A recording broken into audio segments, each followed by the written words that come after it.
ating lahat. Ang magandang kinabukasan ay para sa mga taong nagtitiwala sa kanilang kakayahan at nagtsatsaga kahit anumang hirap ng buhay. May hahalin tulad natin ito sa taong porsigido, may paninindigan, may determinasyon at may tiwala sa sarili na kaya niyang abutin ang kanyang mga pangarap. Isang malaking karangalan sa akin ang matasan na ipakilala sa atin ang ating panauhing pandangal. Sa temang Kabataang Pilipino para sa matatag na kinabukasan ng bagong Pilipinas, patutunayan ng ating pinagpipitaganang panauhing pandangal na ang angking talino, sipag at determinasyon sa buhay na ginambalan ng magandang edukasyon ang tunay na kaagapay ng isang tao upang matamo niya ang isang maningning na kinabukasan.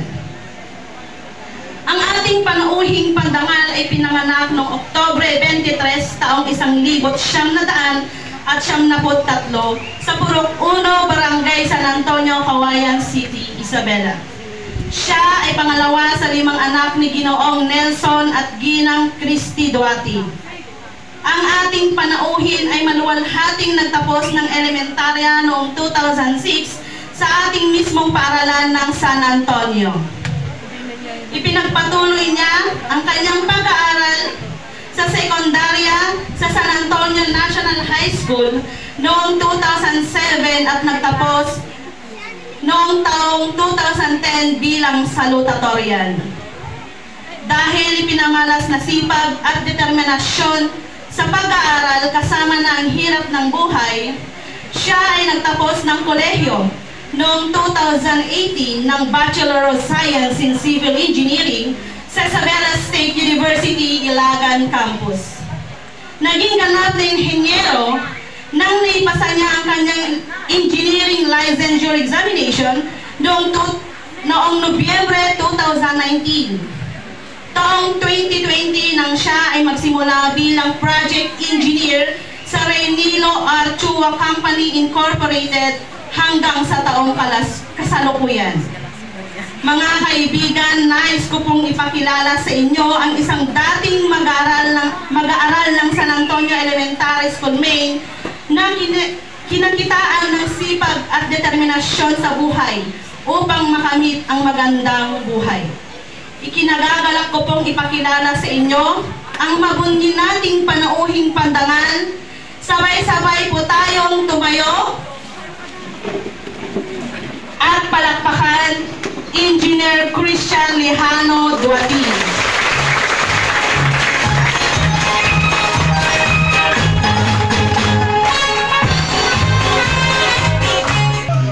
You may take your seats. Thank you so much, Madam Hazel. Super introduction.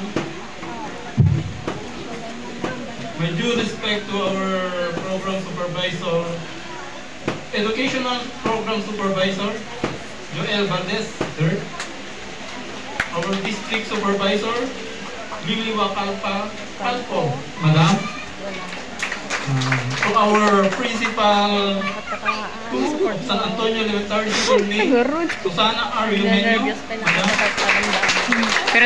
To our barangay captain, Roosevelt C. Perido, and the other officials, teaching staff, and our parent-teacher association, guests, and most importantly, the graduate of San Antonio Elementary School. A pleasant morning to each and everyone. Matinding kasiyahan at galak ang aking nararamdaman dahil ako ang inyong napili bilang panauhing pandangal sa napakahalagang araw na ito.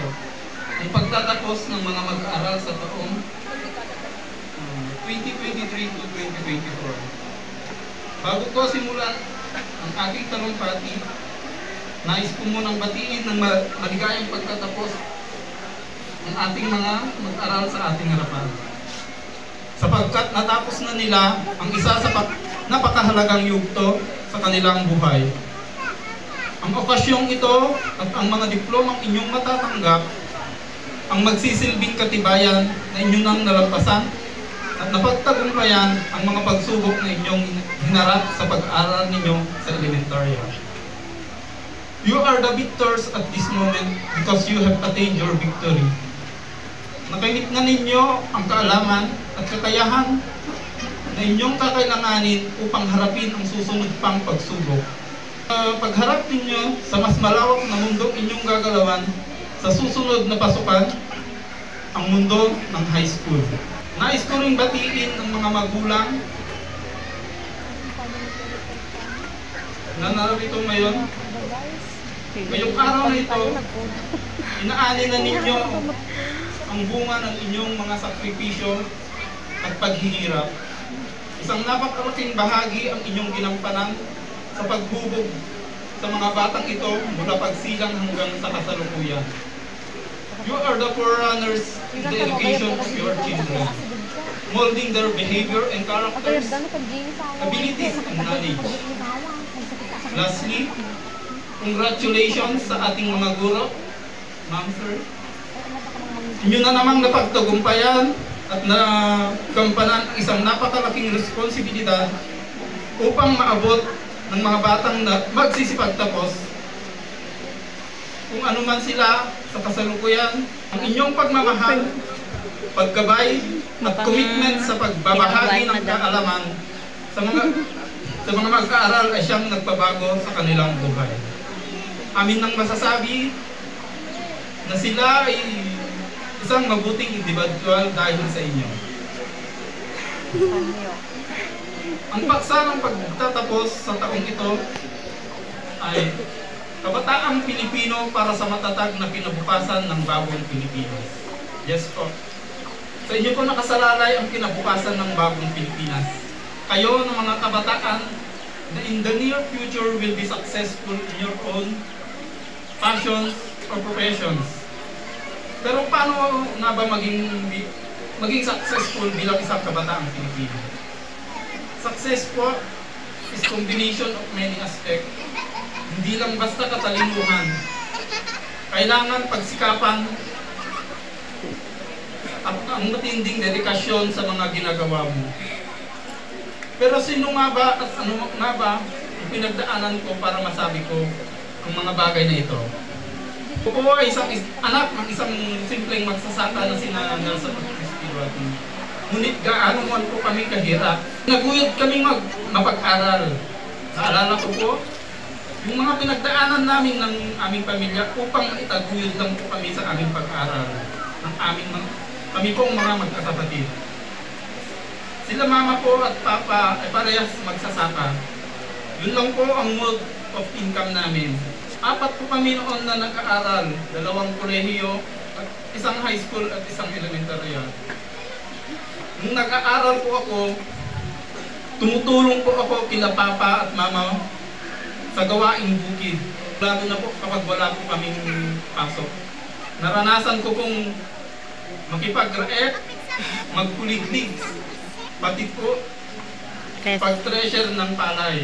Marami pa pong ibang gawain na sa bukid. At marami pa pong ibang nagpunan ng aming kontra. Para magkaroon lang po kami ng income. Para lang po may baon kami papuntang school, sinisikap po namin na magtrabaho. Dalas yung baon ko po sa 1 week sakto lang po. Minsan kulang na pa na po eh. Pero pinagkakasya ko na lang po sa tuwing meron po kaming mga projects active pa bang bayarin.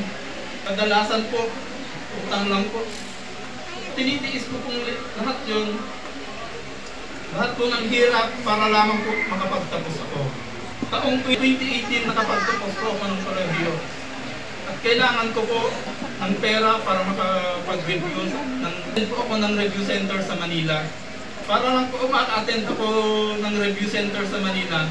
Kung nag-iisang kalabaw namin ay binenta lang po namin para pangbayad. Sobrang awa ko po kila papa at mama. Pero wala po kaming magawa dahil yun lang po ang meron kami. November 2019 lumabas po ang resulta ng board exam. Maraming kalabaw ngayon. At pinagpala po ako, sobrang saya po namin kasi nagbunga po lahat ng sakripisyo at pagsisikap namin. Very thankful po ako sa buong journey ko pag-abot sa aking pangarap. And sa lahat po ng aking kamit, lagi pong nakasuporta ang pamilya ko, lalong-lalo na po sila mama at papa. Ano po yung success ko? Success po nila yon. Sila po, ilan kung ano ako ngayon. Sa mga parents po ngayon dito, kayo po ang sandalan ng mga kabataang ito sapagkat pagkamit po ng kanilang pangarap. So sana po, yung suporta po nyo sa kanila is 100% po o mas labis pa po. Sila mama at papa, I'm so proud na kayo ang aking naging magulang. Dahil hindi nyo ako sinukuan sa aking pangarap. Thank you and I love you. Sa mga kapatid at tumag-anak ko, maraming salamat din po sa inyong suporta. Kaway ko po, thank you. Thank you sa support at pagmamahal. At sa encouragement na pagbusilin ko pa ang mga ginagawa ko. Nagulat ako dun Mahal kong mga mag-aaral, you should remember as a student can be part in building a great nation. Marahil sa ang mga mura ninyong kaisipan ay nagtatanong kung paano, hindi ba? Sa simpleng pagbuo ninyo ng pangarap, ang isang paraan ninyo upang makatulong sa pagbuo ng isang mabuting nasyon. Isang pangarap na hindi lamang makabubuti sa inyo, ngunit pati sa ibang tao at sa ating bansa. Ang mga munti ninyong pangarap ang magsisilbing pundasyon sa pagbuo natin ng isang bansang maganda at maunlad. Inyong isipin na wala kayong magagawa upang baguhin ang kasalukuyang estado ng ating bansa. Oo, kayo mga anak ang aming pag-asa. Dahil sa inyong mga kamay nakasalalay ang magiging kinabukasan ng susunod na henerasyon. Huwag niyong sayangin ang kaalamang ibinahagi sa inyo ng inyong mga guro at magulang. Sa halip, pagyamanin ninyo ito at gamitin sa mabuting paraan. Dapat ninyong itanim sa inyong mga isipan na ang buhay ay hindi nagsisimula magtatapos dito. Marami pa kayong bagay na dapat patunayan, marami pang mga pagsubok na dapat lampasan, madami pang bagay na dapat matutunan. Tandaan ninyo, ang mga bagay ay hindi dumadali. Pagsisikap, determinasyon at dedikasyon sa inyong ginagawa ay kailangan. My dear children, now that you are moving up to the next level of education, which is high school, you can now start planning your future, building your dreams, and to your success. Once again, congratulations, completers of Class 2024. Thank you for listening, and may God bless us all.